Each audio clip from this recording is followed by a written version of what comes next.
அனைவருக்கும் வணக்கம். இன்றைய யோகா பகுதியில் நம்ம பார்க்கக்கூடியது வந்து ஆண்களாக இருந்தாலும் சரி, பெண்களாக இருந்தாலும் சரி, இந்த சைடில் இருக்கிற இந்த எக்ஸ்ட்ரா வந்து மசில்ஸில் வந்து நம்ம குறைக்கிறதுக்காக வந்து பார்க்க போகிறோம். அதுக்காக சில பயிற்சிகள். இது வந்து நின்ற நிலையில் பண்ணக்கூடியது. பயிற்சி 1.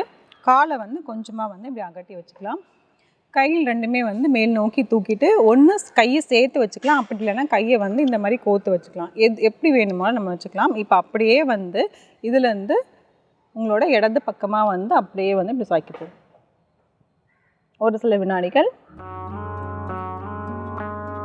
நேராக வந்துட்டு வலது பக்கம் வந்து சாய்க்க.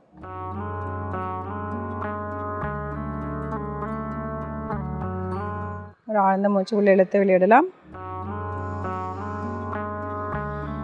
இதில் கவனிக்க வேண்டியது என்னென்னா, கைகள் ரெண்டுமே வந்து காதை ஒட்டி அதே மாதிரி இருக்கணும். மறுபடியும் இதை வந்து தொடர்ச்சியாக வந்து அப்படியே செஞ்சுட்டே வரலாம். இன்னொன்று என்னென்னா, சில பேர் பண்ணும்போது நம்மளோட உடம்பு முன்னோக்கி கொண்டு வந்து அப்படி சாய்வாங்க. அந்த மாதிரி இல்லாமல் இப்படி நேர்நிலையில் இருந்துட்டு அப்படியே உங்கள் உடம்பு வந்து எப்படி போகுதோ அதே மாதிரி இப்படி வளைக்கணும். அப்போ இடுப்பு பகுதியில் வந்து ஒரு ப்ரெஷர் கிடைக்கும். அதுலேருந்து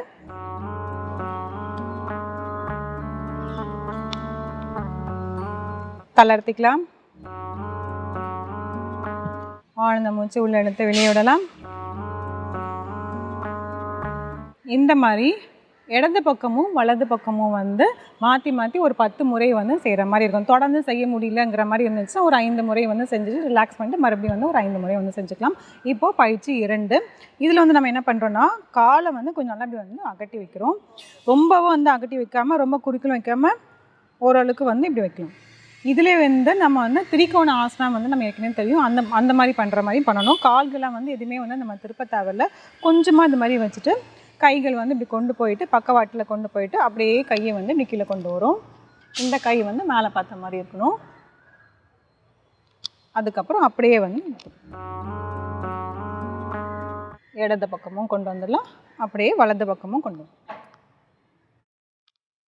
சில பேருக்கு இப்போ வந்து கையை வந்து காலை வந்து தொட முடியலனாலும் பரவாயில்ல, உங்களுக்கு எந்த அளவுக்கு வருதோ அந்த அளவுக்கு போனால் போதும். இவ்வளோ தான் வருது, என்னால் இதுக்கு மேலே கீழே போக முடியலன்னா பரவாயில்ல, அது வரைக்கும் பண்ணுங்கள். அப்புறம் பயிற்சி செய்ய செய்ய வந்து கைகள் நல்லா இப்படி கீழே வரும். முடிஞ்சால் கையை கூட இப்படி கீழே கூட வைக்கலாம். வலது பக்கம்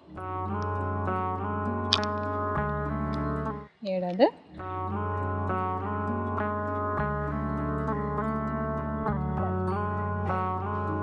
தளர்த்திக்கலாம். ஆழ்ந்த மூச்சு உள்ள இழுத்து வெளியே விடலாம். இந்த பயிற்சிகளை நமக்கு செய்யும் போதே தெரியும், இந்த இடத்துல வந்து இடுப்பு பகுதியில் வந்து நல்லாவே ப்ரெஷர் கிடைக்கும். கூடவே வந்து நம்ம இந்த மாதிரி பயிற்சிலாம் வந்து செஞ்சுட்டே வந்து நம்மளோட உணவு பழக்கத்துலையுமே வந்து நம்ம நல்லாவே எடுத்துகிட்டு வந்தோம். நம்ம இந்த துரித உணவுகள்லாம் எடுக்கிறதுக்கெலாம் வந்து நம்ம கொஞ்சம் கட் பண்ணிவிட்டு நமக்கு தேவையானது நல்ல ஹெல்த்தியான ஃபுட்ஸ் அந்த மாதிரி எடுத்துகிட்டு இருந்தோம்னா இந்த மாதிரி வந்து எக்ஸ்ட்ரா வந்து இந்த சதைகளை வந்து வரதுலேருந்து நம்ம தவிர்க்கலாம். இதை வந்து பயிற்சி வந்து நிறைய முறை வந்து செஞ்சுட்டோம். இப்போ நம்ம செய்யும் போது ஒரு 2-3 முறை தான் செஞ்சுருப்போம். நம்ம செய்யும் போது ஒரு 10 முறை வந்து செஞ்சுட்டே இருக்கணும். டெய்லியுமே வந்து செய்யணும். ஒரு நாள் 2 நாள் வந்து செஞ்சுட்டு அதுக்கப்புறமேட்டு எனக்கு பலன் இல்லைன்னு நம்ம பண்ணக்கூடாது. டெய்லி செஞ்சுட்டே இருந்தால் தான் முழுமையான பலன்கள் கிடைக்கும். இந்த பயிற்சிகளை செஞ்சு பாருங்கள். மீண்டும் அடுத்த பகுதியில் சந்திக்கலாம்.